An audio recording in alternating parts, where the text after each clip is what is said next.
शुरुआत करते हैं और सबसे पहले बात करेंगे छत्तीसगढ़ में हो रहे त्रिस्तरीय पंचायत चुनाव की। इसको लेकर वोटिंग जारी है। आपको बता दें बेमेतरा और नवागढ़ ब्लॉक के ग्राम पंचायतों के लिए मतदान हो रहा है। सुबह 7 बजे से वोटिंग प्रक्रिया जारी है।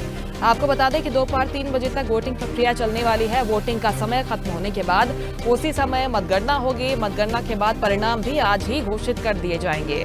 त्रिस्तरीय पंचायत चुनाव का ये पहला चरण है। 17 फरवरी यानी कि आज मतदान हो रहा है। 234 गांव के मतदाता अपने मताधिकार का प्रयोग करने वाले हैं, यानी कि ग्रामीण सरकार चुनने के लिए अब जो मतदाता हैं वो अपने घरों से बाहर निकल रहे हैं और एक उत्साह का माहौल त्रिस्तरीय पंचायत चुनाव को लेकर देखा जा रहा है। 17 फरवरी को आज पहला चरण है। आपको बता दें कि हजारों जो प्रत्याशी हैं वो अपनी किस्मत आजमा रहे हैं और पहले चरण की आज से शुरुआत हो गई है। बेमेतरा से तस्वीरें आप देख रहे हैं जहां पर पंचायत चुनाव के लिए मतदाता पहुंच रहे हैं वोट करने के लिए। 7 बजे से 3 बजे तक का वोटिंग का समय रखा गया है, लेकिन खास बात यह कि आज ही मतगणना भी होगी और मतगणना के बाद परिणाम भी घोषित हो जाएंगे।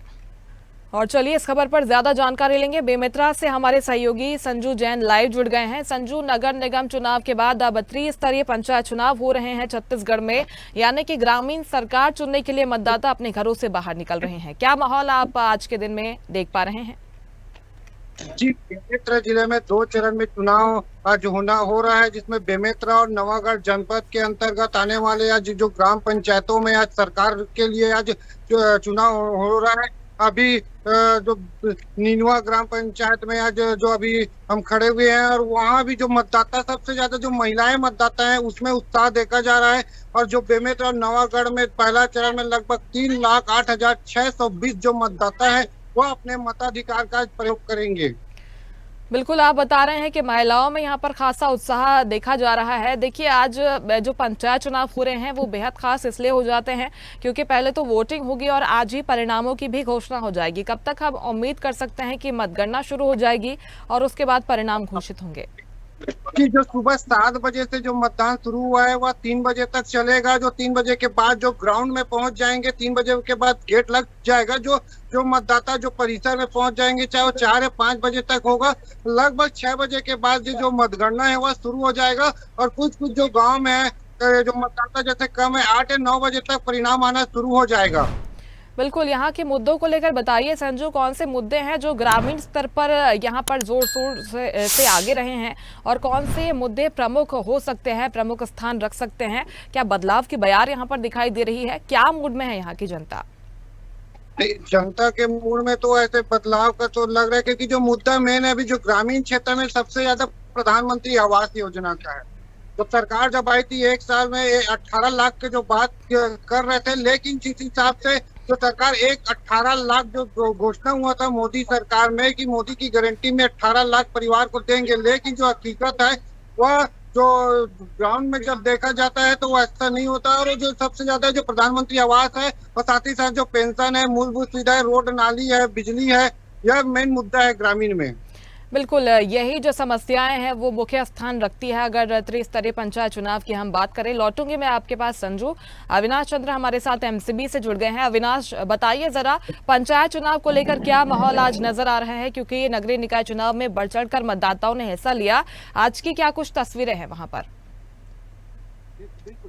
जी, आपको बताना चाहेंगे कि खड़गवा ब्लॉक के अंतर्गत में जो आने वाले 96 मतदान केंद्र है, जहां पर सुबह 7 बजे से मतदान शुरू हो गया है और मतदाताओं में अच्छा खासा उत्साह देखा जा रहा है। साथ ही आपको बता दें कि अभी हम सूबे के स्वास्थ्य मंत्री श्याम बिहारी जायसवाल के आवास पे हैं। वो भी कुछ ही देर में निकलने वाले हैं मतदान देने के लिए। रतनपुर में अभी हम आए हुए हैं और सुबह से ही अगर बात करेंगे तो ग्रामीण क्षेत्रों में अच्छा खासा उत्साह देखने को मिल रहा है। पहला चरण का है और ये मतदान जो है 3 बजे तक चलेगा। उसके बाद जो है मतगणना भी शुरू हो जाएगी। आज ही परिणाम आ जाएंगे। सबसे बड़ी बात है कि आज परिणाम आ जाएंगे और इंतजार भी नहीं करना पड़ेगा। फिलहाल अभी हम स्वास्थ्य मंत्री श्याम बिहारी जायसवाल के आवास पे हैं, उनसे भी कुछ देर में ही चर्चा करेगी। जी बिल्कुल, लेकिन कब तक हम उम्मीद करेंगे परिणाम सामने आ जाएंगे, क्योंकि प्रत्याशियों की जो संख्या है, वोटर्स की संख्या है, वो भी काफी हद तक इस पर डिपेंडेंट रहती है। कब तक परिणाम यहाँ पर सामने आ जाएंगे अविनाश?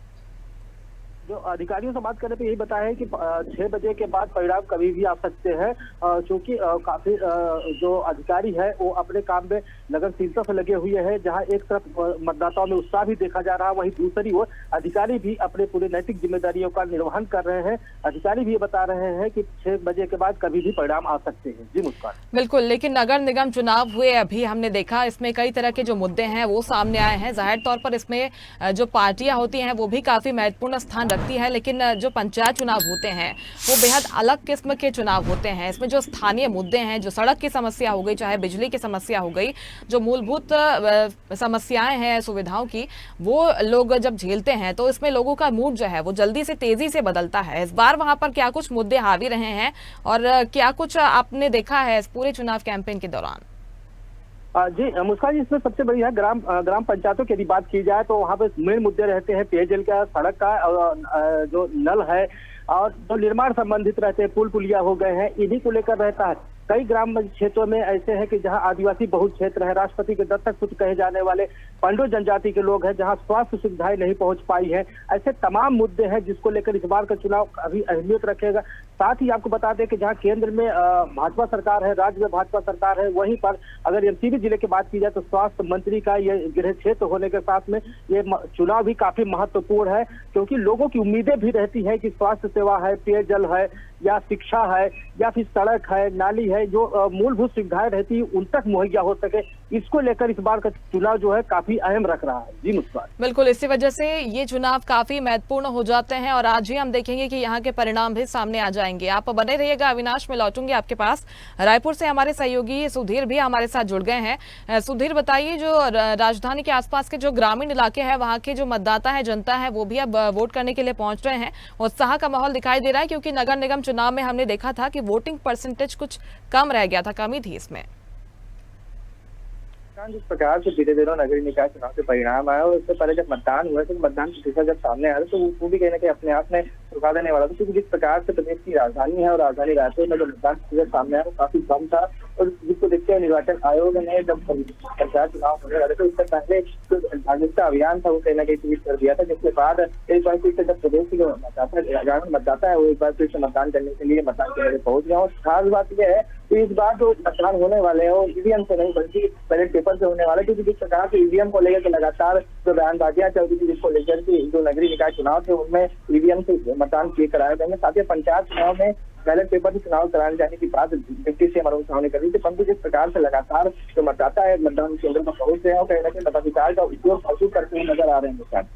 बिल्कुल, लेकिन निर्वाचन आयोग की तरफ से क्या कुछ तैयारियां की गई थी? क्योंकि जिस तरीके से साथ में ऐलान हुआ था नगर निकाय चुनाव का और पंचायत चुनाव का, 3 चरणों में हालांकि पंचायत चुनाव होने हैं, बैलेट से हर बार की तरह इस बार भी मतदान हो रहे हैं। क्या तैयारियां हैं, कितने केंद्र बनाए गए हैं और क्या बड़ी संख्या में पुलिस बल आज के इस दिन को लेकर भी तैनात किया गया है अलग अलग केंद्रों में?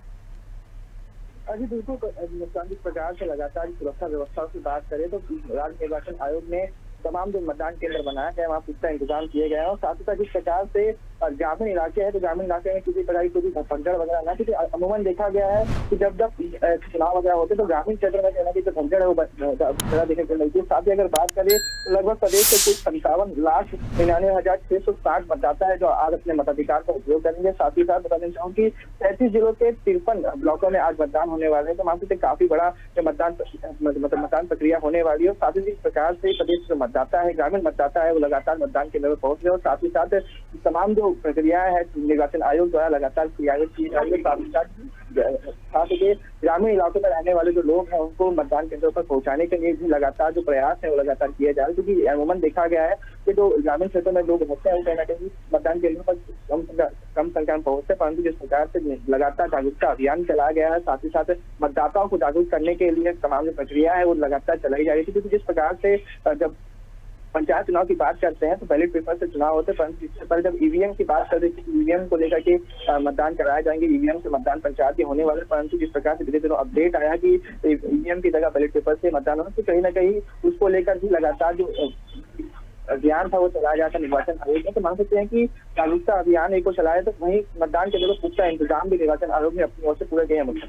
बिल्कुल, ये तमाम इंतजाम यहाँ पर किए गए हैं। और भी जानकारी लेंगे, लौटूंगी मैं आपके पास सुधीर। फिलहाल आपको बेमित्रा लिए चलते हैं। संजू लगातार वहां से बने हुए हैं। संजू देखिए, नगर निकाय चुनाव में हमने देखा कि एक तरफा जीत भारतीय जनता पार्टी को हासिल हुई है। एक तरीके का उत्साह का माहौल बीजेपी के कार्यकर्ताओं में दिखाई दे रहा है। अब ठीक बाद पंचायत चुनाव हो रहे हैं, क्या जो नगर निकाय चुनाव के नतीजे हैं उसका कुछ असर इस चुनाव में भी दिखाई देगा? थोड़ा बहुत जो उत्साह है, जो माहौल है वह तो दिखेगा, लेकिन जो ग्रामीण अपने जहाँ जो स्थानीय उस मुद्दे को लेकर करते हैं, लेकिन जब शासन सत्ता है तो कई गांव में यह एक मानसिकता रहता है कि सरकार है, उन्हीं के हम सरपंच या जनपद है, जिला बनाए, गांव का विकास हो। तो कहीं न कहीं जो ग्रामीण क्षेत्र में एक मानसिकता है कि जिस सरकार है उसके ही हम प्रतिनिधि चुने तो गांव का विकास हो। बिल्कुल, हो सकता है कि उसका कुछ असर इस चुनाव में भी दिखाई दे। संजू आप बने रहिएगा, लौटूंगे मैं आपके पास। सुधीर का रुख कर लेते हैं। सुधीर देखिए, आज पूरे छत्तीसगढ़ में चूंकि पंचायत चुनाव हो रहे हैं और अगर नक्सल प्रभावित इलाकों की बात करें हम, तो जहां पर अलग अलग इलाकों के लिए सुरक्षा बल तैनात किए गए हैं। वोटिंग की टाइमिंग को भी हम देखें तो कुछ बदलाव किया गया है नक्सल प्रभावित इलाकों में। यहाँ पर 2 बजे तक ही वोटिंग होनी है। क्या कुछ इंतजाम विशेष इन इलाकों के लिए किए गए हैं पुलिस के द्वारा? जिस प्रकार से प्रदेश की सबसे बड़ी समस्या नक्सलवाद है, तो इसको देखते हुए निर्वाचन आयोग ने नक्सल जो ग्रसित इलाके हैं वहां पर कहीं न कहीं जो मतदान का जो समय है वो कम किया, ताकि जो किसी प्रकार की कोई भी घटना उस स्थानों पर ना हो, जिसके देखते हुए निर्वाचन आयोग ने मतदान का जो समय है दोपहर 2 बजे तक रखा है। परंतु जिस प्रकार से मतदान को लेकर के निर्वाचन आयोग ने एक कमर ये भी करती है कि जो मतदाता है उनको जल्द से जल्द मतदान केंद्र तक व्यवस्थित तरीके से पहुंचाया जाए। साथ ही साथ मतदान के प्रति लोगों को लगातार जागरूक उन इलाकों में अमूमन ज्यादा किया गया है, क्योंकि जिस प्रकार से ऐसे क्षेत्रों में जो विकास योजनाएं हैं कहीं ना कहीं उन मुद्दों की वजह से, चाहे बात है नक्सलवाद की वजह से, कहीं ना कहीं जो विकास के जो कार्य है वो रुके रहते हैं। परंतु जो मतदाता है वो कहीं ना कहीं जागरूकता अभियान निर्वाचन आयोग द्वारा लगातार किया और खास करके ऐसे इलाकों को ज्यादातर जो क्षेत्र है जहाँ पर नक्सलवाद हावी है उन क्षेत्रों पर कहीं ना कहीं निर्वाचन आयोग ने जो जागरूकता अभियान है वो बृहद रूप से चलाया है। नुकसान की जिस प्रकार से अमूमन देखा गया है कि नक्सलवाद की वजह से उन क्षेत्रों में कहीं ना कुछ विकास की योजनाएं है वो रुकी रहती है, परंतु जब बात आती है मतदान की तो कहीं ना कहीं इन क्षेत्रों को जो मतदाता है वो जागरूक होते हैं, साथ ही साथ कहीं ना कहीं अपने मताधिकार का उपयोग हर संभव तरीके से करते हुए नजर भी आता है, जिसको लेकर निर्वाचन आयोग ने भी सुरक्षा के पुख्ता इंतजाम किए हैं। मतदान केंद्रों पर सीआरपीएफ साथ ही साथ बीएसएफ के जवान भी कहीं ना कहीं यहाँ तैनात किए गए हैं। तो वहाँ से काफी व्यवस्थित तरीके से यहाँ सुरक्षा की व्यवस्था की गई है। साथ ही साथ मतदाताओं को सुगम तरीके से मतदान केंद्र तक पहुंचाने के लिए गाड़ियां भी व्यवस्थित तरीके से रखी गई है। साथ ही ऐसे कुछ मतदाता भी है जो कहीं ना कहीं चलने में कहीं ना कहीं समर्थ नहीं है, तो कहीं ना उनको भी व्यवस्थित तरीके से उनके लिए व्हील चेयर वगैरह लगाई गई है मतदान केंद्र तक पहुंचाने के लिए। कहीं ना कहीं उनके लिए रुकने बैठने और साथ ही साथ पानी की व्यवस्था भी लगातार, क्योंकि अमूमन देखा गया बिल्कुल हमने लोकसभा चुनाव में भी देखा सुधीर, और विधानसभा चुनाव में भी हमने देखा कि जो सुदूर इलाके हैं वहां के मतदाताओं को भी मतदान प्रक्रिया में हिस्सा लिया जा सके, शामिल करवाया जा सके, इसके लिए तमाम प्रयास हुए। आज भी कुछ वही तस्वीर। बहुत शुक्रिया आप तीनों का हमारे साथ जुड़ने के लिए और तमाम जानकारी पहुंचाने के लिए। लेटेस्ट खबरों के लिए लाइक, फॉलो और YouTube पर सब्सक्राइब करें, बेल आइकन दबाएं, साथ ही विजिट करें swedeshlive.com पर।